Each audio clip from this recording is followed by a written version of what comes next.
And at the last from inner Egypt came the strange dark one to whom the fellas bowed, silent and lean and cryptically proud, and wrapped in fabrics red as sunset flame. Throngs pressed around, frantic for his commands, believing could not tell what they had heard, while through the nations spread the awestruck word that wild beasts followed him and licked his hands. Soon from the sea a noxious birth began, forgotten lands with weedy spires of gold. The ground was cleft, and mad auroras rolled down on the quaking citadels of man. Then, crushing what he chanced to mold and play, the idiot chaos blew Earth's dust away. Out in the mindless void the demon bore me, past the bright clusters of dimension space, till neither time nor matter stretched before me, but only chaos without form or place. Here the vast Lord of all in darkness muttered things he had dreamt but could not understand, while near him shapeless bat things flopped and fluttered in idiot vortices that ray streams fanned. They danced insanely to the high thin whining of a cracked flute clutched in a monstrous paw, whence flow the aimless waves whose chants combining gives each frail cosmos its eternal law. I am his messenger, the demon said, as in contempt he struck his master's head.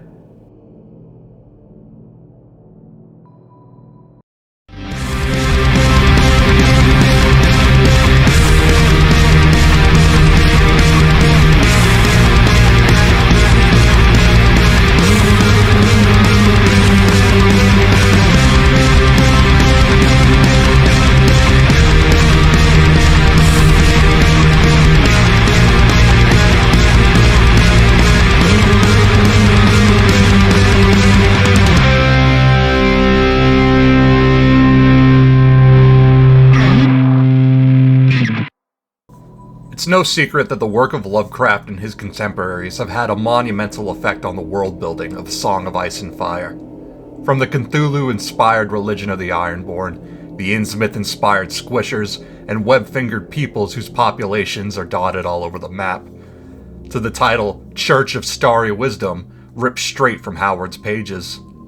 And the tale of the Bloodstone Emperor, the last ruler of the great Empire of the Dawn, who ushered in an age of violence and heresy that led to the Empire crashing, is another example of George recreating and fashioning his own Lovecraftian legend.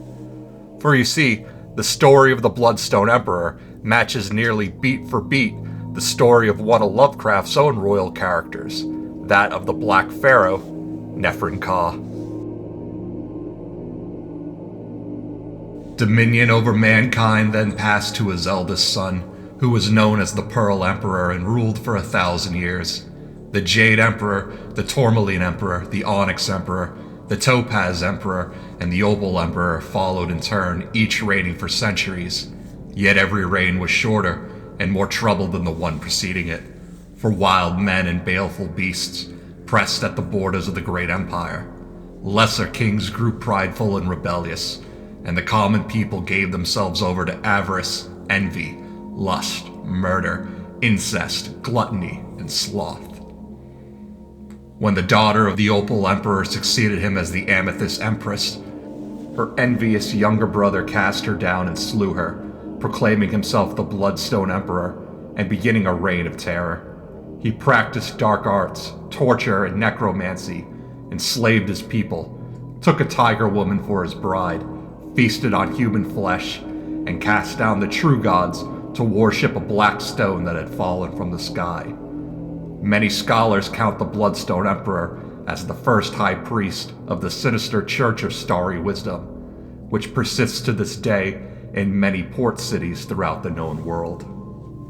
That is all the information we are given on the Bloodstone Emperor. What exactly happened to him, and the reasons behind his actions remain shrouded in mystery. But if we peek behind the curtain and trace the inspiration for his character back to his Lovecraft-inspired roots, then the story becomes clear. For the Black Pharaoh Nephren-Ka also was a usurper to the throne, also came to worship a black stone that fell from space, a stone that he would make blood sacrifices to, a stone that he would elevate to a status of worship above the other gods of Egypt, casting them down in the process. The reasoning behind this is given, his ultimate fate is known, and by looking into the pages of Lovecraft and his contemporaries, people like August Derleth, Clark Ashton Smith, Robert Bloch, and the numerous others who have continued building the mythos long after his death, we too can follow the story of the Black Pharaoh, and in doing so, begin to piece together what fate ultimately had in store for George's own Blackstone worshipping god king. The story of Nephren-Ka begins in Kem, a title referring to ancient Egypt. He is supposedly the last ruler of the Third Dynasty, which would place his rule during the time of the Old Kingdom, around the year 2613 BC. He is first mentioned in the story The Outsider, published in 1926. Now I ride with the mocking and friendly ghouls on the night wind, and play by day amongst the catacombs of Nephren-Ka, in the sealed and unknown valley of Hadath by the Nile. I know that light is not for me, save that of the moon over the rock tombs of Neb, nor any gaiety, save the unnamed feast of Nitocris beneath the Great Pyramid. Nephren-Ka plays a larger role in Lovecraft's 1936 story The Haunter of the Dark. Haunter was originally written to be a sequel to friend Robert Bloch's short story The Shambler from the Stars. As was common among Lovecraft and his circle of friends, they were all encouraged to use one another's characters, settings, themes, and plot devices in their own stories. Robert Bloch would further develop the stories of Nephren-Ka and the titular Haunter of the Dark later in his own work. It is in Haunter that we learn that Nephren-Ka had come to worship an oily black stone that fell from the stars. This stone, fashioned into an artifact known as the Shining Trapezahedron, would come to take on a life of its own, surfacing in different stories by different authors, and always causing havoc whenever it is found. Nephren-Ka begins both as a priest and a sorcerer, as well as an advisor to the previous pharaoh, sort of a Jafar-like character from Aladdin. At some point, he is summoned to the ancient city of Irem, the City of Pillars. Irem first appeared in the story The Nameless City, and in the time before humans, was inhabited by a race of reptilian humanoid creatures who resembled crocodiles. Irem would also be visited later by Abdul al-Hazred, the Mad Arab, author of the Necronomicon. According to Abdul himself, it was in Irem that he discovered shocking secrets of a race older than mankind, which spurred him on in writing his now iconic Book of the Dead. It is in Irem that Nephren-Ka comes into contact with the Black Stone and one of the myriad gods it is able to summon, the crawling chaos, Nyarlathotep. There, in the Atlantis of the Sands, a bloody deal was struck. Nephren-Ka secured the Shining Trapezahedron for Egypt, and was gifted by Nyarlathotep the powers of prophecy and prescience. To put it simply, I can see the future! But this gift came at a great cost. The pact required the sacrifice of thousands of victims in the Chaos God's honor. Under his command, Nephren-Ka had a lightless temple constructed to house the stone and the deity it contained. This temple was designed to filter out all light and remain in complete darkness. Beneath it, Nephren-Ka would also have his own tomb constructed. A vast network of tunnels, pitfalls, and dead ends dubbed the Catacombs of Nephren-Ka would run beneath the temple, wherein victims would be brought in for sacrifice and abominable rites performed in the name of Nyarlathotep. So enamored with this god and the power he possessed, the once priestly Nephren-Ka would raise him and his stone to the level of godhood above all others of Egypt. This deification of the stone and the worship of Nyarlathotep would become the central pillar of the original Church of Starry Wisdom, continuing on into the modern era. It is said that during the height of Nephren-Ka's power, the Nile River turned red, as if the water had been transformed to blood, and that the statues carved in the likeness of Egypt's now disavowed gods cried tears of black ichor. In Greek mythology, ichor refers to the blood-like fluid that flows through the gods. So in other words, the gods of Egypt cried tears of black blood. Of course, though, actions like these couldn't go on forever, without pissing off others in powerful positions. Eventually, Nephren-Ka's actions would catch up to him. Sensing that his time was nearing its end, and seeing no route to success or survival in his futuristic visions, Nephren-Ka chose to isolate himself in his own tomb. It is notable that one of his ideas before choosing to go underground was for him and a group of his followers still loyal to him to sail to an island in the west, the fabled Atlantis. There, beneath the altars of his sacrificial temple, he spent his final years writing all that he foresaw on the walls of his tomb, up and down the catacombs, detailing everything that had yet to occur but would eventually occur for Egypt. He would be attended to periodically by his followers of food and water, but never stopped performing his task for long. In his final moments, he climbed into his burial chamber, a black sarcophagus, and was sealed away. While the successors of Egypt would do all they could to expunge his name and remove any trace of him from history, Nephren-Ka's followers, his starry cult, would endure. Their descendants would continue on, some as tomb keepers, others as scholars, others as priests and priestesses, secretly carrying out the will of the Black Pharaoh and his patron deity. The chaos god himself, Nyarlathotep, would take on the image of Nephren-Ka as his own earthly avatar, ensuring that the pharaoh's existence would never truly be wiped away. In the centuries following his death, a second Nephren-Ka would be born. The son of Pharaoh Nitocris, known as the Ghoul Queen, was named in his honor and may have been born as a new vessel for Nyarlathotep. Nitocris is also first mentioned in The Outsider, and her rule at the end of the 6th dynasty of Egypt, as well as the time of her son's birth, line up with the years of the Old Kingdom's fall. In our real-world history, the period following the collapse of the Old Kingdom would include decades of famine and strife until the establishment of the Middle Kingdom nearly a century later. Placed side by side, it's easy to see how Nephren-Ka and Bloodstone Emperor line up in similarity. The usurpation, the worship of a black stone from space, the heresy performed in elevating that stone to godhood, the tearing down of old gods and traditions, and of course, the blood sacrifices made to their respective stones. And reading between the lines, one can begin to ask why Bloodstone Emperor would perform such abuses if not for the attainment of some kind of higher power.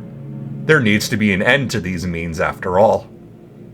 Given how much of their initial rise and reign follow a beat-for-beat pattern, I find it safe to say that the reasoning for the actions and the ending that followed would also follow a similar path. Bloodstone Emperor may have been offered something akin to green sight or dragon dreams by sacrificing to his stone. We have seen that green seers such as Bran are able to look into the past and present through the eyes of the weirwood trees, a power that, according to Bloodraven, will continue to grow, allowing Bran to look through other features of nature such as the stones and streams. And while we have yet to see Bran look into the future, it is possible that such a power may exist through green sight or through the power of the weirwoods. One example would be House of the Dragon's weirwood at Harrenhal, where Daemon Targaryen is given glimpses of the future, such as the coming of the Others and the hatching of dragons by Daenerys Targaryen. Other examples of future sight come in the form of prophetic dreams and visions. Green dreams such as Jojen Reed foreseeing the Ironborn taking Winterfell, Melisandre's visions in the flames, though she tends to misattribute them, or the dragon dreams of figures such as Daeron the Drunkard or Daemon Blackfyre Jr. I dreamt that the sea was lapping all around Winterfell. I saw black waves crashing against the gates and towers, and then the salt water came flowing over the walls and filled the castle. Drowned men were floating in the yard. When I first dreamt the dream back at Greywater, I didn't know their faces, but now I do. That Alebelly is one, the guard who called our names at the feast. Your Septon's another, your Smith as well. Mycon? Bran was as confused as he was dismayed. But the sea is hundreds and hundreds of leagues away, and Winterfell's walls are so high the water couldn't get in even if it did come. In the dark of night, the salt sea will flow over these walls, said Jojen. I saw the dead, bloated and drowned. If it comes, that attack will be no more than a diversion. I saw towers by the sea, submerged beneath a black and bloody tide. That is where the heaviest blow will fall. Eastwatch? Was it? Melisandre had seen Eastwatch by the sea with King Stannis. That was where his grace left Queen Selyse and their daughter Shireen when he assembled his knights for the march to Castle Black. The towers in her fire had been different, but that was off the way with visions. Yes, Eastwatch, my lord. My dreams are not like yours, Sir Duncan. Mine are true. They frighten me. You frighten me. I dreamt of you and a dead dragon, you see. A great beast, huge, with wings so large they could cover this meadow. It had fallen on top of you, but you were alive and the dragon was dead. I dreamt that you were all in white from head to heel, with a long pale cloak flowing from those broad shoulders. You were a white sword, sir, a sworn brother of the Kingsguard, the greatest knight in all the Seven Kingdoms, and you lived for no other purpose but to guard and serve and please your king. He put a hand on Dunk's shoulder. You have dreamt the same dream, I know you have. I dreamt it. This pale white castle, you, a dragon bursting from an egg, I dreamt it all, just as I once dreamt of my brothers lying dead. They were 12 and I was only 7, so they laughed at me and died. I am 22 now, and I trust my dreams. It is through Lovecraft's friend and fellow writer Robert Bloch and his 1937 story Fane of the Black Pharaoh that we get confirmation of Nephren-Ka's end. His utterly atrocious sacrifices at length provoked a revolt, and it is said that the infamous pharaoh was at last dethroned. The new ruler and his people immediately destroyed all vestiges of the former reign, demolished all temples and idols of Nyarlathotep, and drove out the wicked priests who prostituted their faith. The Book of the Dead was then amended so that all references to the pharaoh Nephren-Ka and his accursed cults were deleted. Before he died down in the darkness, he conjured up the earthly image of Nyarlathotep in a final gigantic sacrifice, and the god granted him his desires. Nephren-Ka had stood before the images of the blind ape of truth and received the gift of divination over the gory bodies of 100 willing victims. Then, in nightmare manner, the entombed pharaoh wandered among his dead companions and inscribed on the twisted walls of his tomb the secrets of the future. In pictures and ideographs, he wrote the history of days to come, reveling in omniscient knowledge until the end. Robert Bloch had been deeply inspired by the 1922 discovery of the tomb of Pharaoh Tutankhamun, the Boy King. The protagonist of the story, Captain Carteret, is named in honor of archaeologist Howard Carter, who led the expedition. King Tut had died at a young age, ascending the throne at age 9 and dying at age 18, and so it is possible that most of his decrees were made by his advisors rather than the pharaoh himself. The most far-reaching action of the Boy King's rule was the religio-political countermand made against the decrees of his father Akhenaten, otherwise known as Amenhotep IV. As a pharaoh, Akhenaten is noted for abandoning traditional Egyptian polytheism and introducing Atenism, one of the earliest examples of monotheism, with worship centered around the sun disk. This cultural shift away from traditional religion was reversed after his death. Akhenaten's monuments were dismantled and hidden, his statues were destroyed, and his name excluded from lists of rulers compiled by later pharaohs. Traditional religious practice was gradually restored. When some dozen years later, rulers without clear rights of succession founded a new dynasty, they discredited Akhenaten and his immediate successors, referring to Akhenaten as the enemy, or that criminal, in archival records. While the history books would eventually close on both Nephren-Ka and the Bloodstone Emperor, the cults surrounding them would continue on. Both versions of the Church of Starry Wisdom continue on in their respective worlds, popping up around the world in port cities or places with a fishy-looking populace.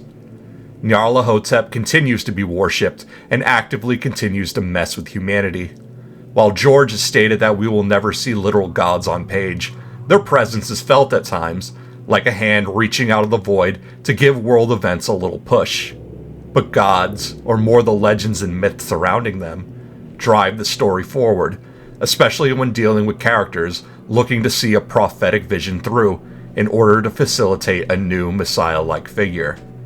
Azor Ahai Reborn, the prince that was promised, the stallion who mounts the world, the god on earth.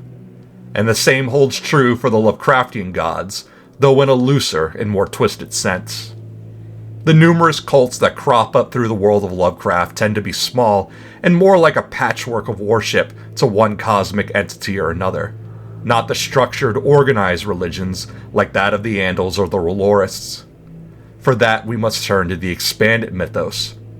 And when looking at the structured rites created in the worship of the outer gods, we see another parallel that lines up well with the great empire of the Dawn and the gods that Bloodstone Emperor cast down, the Lion of Night and the Maiden Maid of Light. Donald Tyson is a Canadian writer and Lovecraft biographer. He has written over a dozen non-fiction books on the Western esoteric tradition, as well as numerous works of fiction taking place within the world built by Lovecraft. His Necronomicon series has expanded on the history and origins of numerous gods, entities, cults, settings, and figures, beginning with the Messenger in 1993. Through the Necronomicon series, Tyson set out to create a practical system of magic and worship centered around Lovecraft's outer gods and great old ones. And what religion isn't complete without an origin story for the universe or the world? As stated earlier, Nyarlathotep is a chaos god, but he is not a creator god. Rather, that distinction belongs to Azathoth, the blind idiot god, the demon sultan, the nuclear chaos, the lord of all and the creator of all things. He stands at the top of the hierarchy of cosmic entities, and Nyarlathotep is his first creation. Outside the ordered universe is that amorphous blight of nethermost confusion, which blasphemes and bubbles at the center of all infinity. The boundless demon sultan Azathoth, whose name no lips dare speak aloud, and who gnaws hungrily in inconceivable, unlighted chambers beyond time and space, amidst the muffled, maddening beating of vile drums and the thin, monotonous whine of accursed flutes. The dream quest of unknown Gaddath. Ancient legends of ultimate chaos, at whose center sprawls the blind idiot god Azathoth, lord of all things, encircled by his flopping horde of mindless and amorphous dancers, and lulled by the thin, monotonous piping of a demonic flute held in nameless paws. The haunter of the dark. The formless central void where Azathoth dwells is identified as a realm of chaos outside the ordered universe, beyond time and space. In his court, the demon sultan gnaws hungrily and mutters about things he has dreamt but could not understand, while the other gods dance to the sound of pipes and drums. All of creation comes from Azathoth's mind, be it things he dreamt, things he thought, or things he willed into being. But Azathoth himself is described as a blind idiot, mad and gibbering, lulled into a stupor by the never-ending lullaby that is played by the subjects who caper and cavort about him. Nyarlathotep is supposedly his envoy and messenger, and yet he seems to hold feelings of hostility against him, even hitting him over the head as read in the opening lines. But it was not always this way. In the Necronomicon series, the universe begins with Azathoth awake and in control. He is the first entity standing at the center of the universe. The title Nuclear Chaos refers to him not as atomic energy, but as the nucleus of the universe, the point of order coming out of the void. Nyarlathotep is his first creation, as chaos is needed for order, and order is needed for chaos. His next set of creations are the Darkness and the Nameless Mist, manifestations of dark matter and space-time. Lovecraft himself treated his genealogy as a tongue-in-cheek joke, even placing himself and friends in the family tree and calling them the unfortunate results of unholy unions. In the Necronomicon series, the first creations trio becomes a quartet, with Azathoth also creating a fourth figure, a goddess named Barbelzua, who represents purity and light. Other gods are created until a pantheon of 13 gods appears, with Azathoth sitting at the top. But, in an act mimicking other stories told before, whether it be God and Satan from a religious perspective, or Eru Iluvatar and Morgoth from a fantasy standpoint, there is discord between the Allfather and his creation. For Nyarlathotep desired Barbelzua, both for her beauty and for her purity, for they represented aspects he lacked.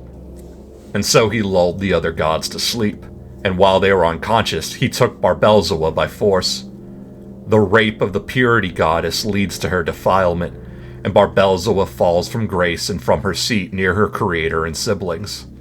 The underlying context is one of the impossibility of purity, that even a godlike figure cannot hold it for long, for even though the act is forced upon her through violence, it is still treated as an act of defilement. One of Chaos's first acts is to defile purity and undermine order. Barbelzua, in her grief, begins to cry tears of black ichor. As she falls, these tears harden around her, forming a rock-like substance, and she becomes the core of the earth, with the planet forming around her and all life forming above her. But Nyarlathotep still desired her, for his own pleasure and amusement, and so he seeks to release her, so that he may have her for himself again. In the annals of the further east, it was the blood betrayal, as his usurpation is named, that ushered in the age of darkness called the Long Night. Despairing of the evil that had been unleashed on earth, the maiden made of light turned her back upon the world, and the Lion of Night came forth in all his wrath to punish the wickedness of men. How long the darkness endured no man can say, but all agree that it was only when a great warrior, known variously as Hirkun the Hero, Azor Ahai, Yintar, Nefarion, and Eldric Shadowchaser, arose to give courage to the race of men and lead the virtuous into battle with his blazing sword Nightbringer, that the darkness was put to rout and light and love returned once more to the world. Of course, awakening the core of the earth would have huge ramifications for all life. And for all of Nyarlathotep's power, there are certain things he cannot do himself. When Azathoth finally awoke to find his daughter missing, and learning of what his first creation had done, he falls into a state of grief, and eventually a state of catatonia, reduced to the gibbering mass of madness that he is now. Order is now broken, and for the crawling chaos, this broken creator is ripe for manipulation. Nyarlathotep is able to whisper to Azathoth, getting him to think or dream of things he wants, making them reality. Not only is order broken, but it is subject to suggestion and manipulation. And while the other gods move about the universe seeking their own wants and desires, Nyarlathotep is at times able to garner their support, even if it just be lip service, or done begrudgingly in order to further his own selfish goals. Yet the great empire of the dawn was not reborn, for the restored world was a broken place, where every tribe of men went its own way, fearful of all the others, and war and lust and murder endured, even to our present day, or so the men and women of the further east believe. Chaos reigns free, purity is non-existent, order is broken, and chaos has a group of powerful cronies and connections, willing to help if it furthers their own goals, all at the detriment of life itself. Now that is a story that can only be told in fiction, right? For more content like this, subscribe to the channel. Hit the notification bell so you never miss anything. Like and comment all the things that make the YouTube algorithm happy. You can follow me on Twitter at The Grey Waste. I'll be back with more videos. Until then, support your local library.